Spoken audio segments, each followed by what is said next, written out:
Bismillahirrahmanirrahim. Assalamualaikum warahmatullahi wabarakatuh.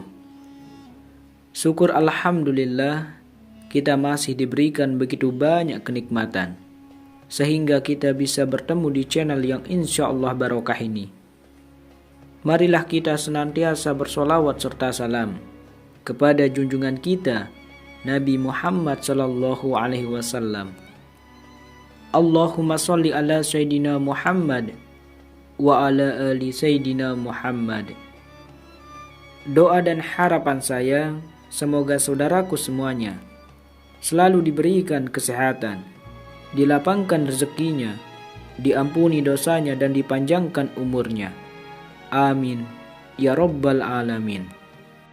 Sahabat beriman, jamaah channel Tadabbur Islam yang dimuliakan Allah Subhanahu wa taala. Al-Qur'an dan hadis Rasulullah Shallallahu alaihi wasallam telah menerangkan beberapa perkara atau amalan yang bermanfaat bagi orang yang telah meninggal. Salah satunya adalah amal jariyah, sesuai dengan bunyi sabda Rasulullah Shallallahu alaihi wasallam yang diceritakan dari Abu Hurairah. Jika seseorang meninggal dunia, maka terputuslah amalannya kecuali 3 perkara, yaitu sedekah jariyah, ilmu yang bermanfaat, atau doa anak yang soleh. Hadis riwayat Muslim. Berdasarkan hadis, orang yang melakukan amal jariyah semasa hidupnya akan mendapatkan pahala yang terus mengalir meskipun telah meninggal dunia.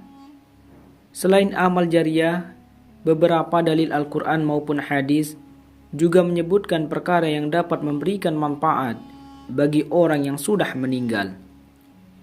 Perkara-perkara ini bisa dilakukan oleh para keluarga, teman atau kerabat yang masih hidup untuk meringankan beban sang mayit. Sahabat beriman, berikut ada 6 perkara yang bermanfaat bagi orang yang sudah meninggal. Yang pertama yaitu puasa. Amalan pertama yang dapat dilakukan oleh orang yang masih hidup adalah mengganti tanggungan kewajiban puasa yang belum sempat diqada atau diganti oleh mayit. Perkara ini disebut dengan perkara mustahab, sebagaimana yang tertuang dalam hadis. Barang siapa meninggal dan mempunyai tanggungan hutang puasa, maka walinya berpuasa untuknya. Hadis riwayat Bukhari. Pengerjaan puasa juga dapat dilakukan oleh orang yang bukan berasal dari wali mayit. Dengan catatan, orang yang hendak menggantikan puasa harus mendapatkan izin dari wali mayit. Kemudian yang kedua, yaitu haji badal. Haji badal artinya menghajikan orang yang secara fisik sudah tidak mampu mengerjakan ibadah haji ataupun mewakilkan ibadah haji bagi orang yang telah meninggal. Hal ini didasarkan pada salah satu sabda Rasulullah Shallallahu alaihi wasallam yang dikisahkan dari sahabat Anas bin Malik radhiyallahu anhu. Ia berkata, suatu ketika datang seorang laki-laki kepada Rasulullah. Ia berkata, "Wahai Rasulullah, ayahku meninggal dan belum menunaikan ibadah haji." Rasulullah berkata kepadanya, "Lihatlah, jika bapakmu punya tanggungan hutang, apakah kamu akan membayarnya?" Laki-laki tersebut menjawab, "Iya." Kemudian Rasulullah bersabda, "Haji itu adalah hutangnya, maka tunaikanlah." Hadis riwayat Al-Bazzar dan At-Tabarani. Kemudian yang ketiga, yaitu sedekah. Bersedekah atas nama orang yang sudah meninggal juga disebutkan sebagai salah satu perkara yang bermanfaat bagi mereka. Penjelasan ini dapat disimak dalam kitab Al-Washaya Sahih Al-Bukhari. Dari sahabat Abdullah bin Abbas, ia berkata bahwa Sa'ad ibnu Ubadah ketika ibunya meninggal, beliau tidak berada di tempat. Kemudian setelah datang ke Madinah, beliau menghadap Rasulullah dan bertanya, "Wahai Rasulullah, ibuku meninggal dan ketika itu saya tidak ada di dekatnya. Apakah ada sesuatu yang bermanfaat baginya jika aku sedekahkan atas dirinya?" Rasulullah menjawab, "Iya." Lalu Sa'ad ibnu Ubadah berkata, "Jika demikian, maka aku menjadikan Anda sebagai saksi bahwa kebuku yang sedang berbuah itu adalah sedekah atas dirinya." Hadis riwayat Bukhari.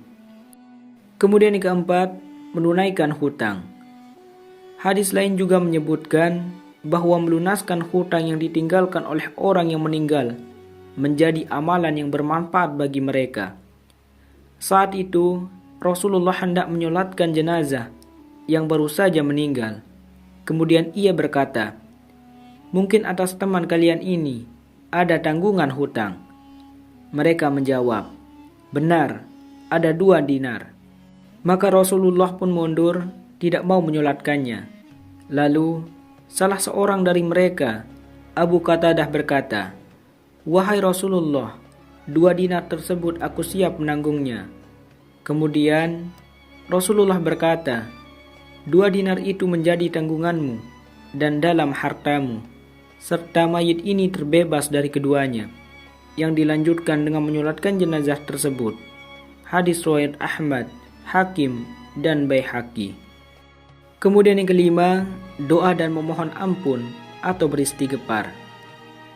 Amalan doa dan istighfar orang yang hidup untuk orang yang sudah meninggal akan bermanfaat baginya.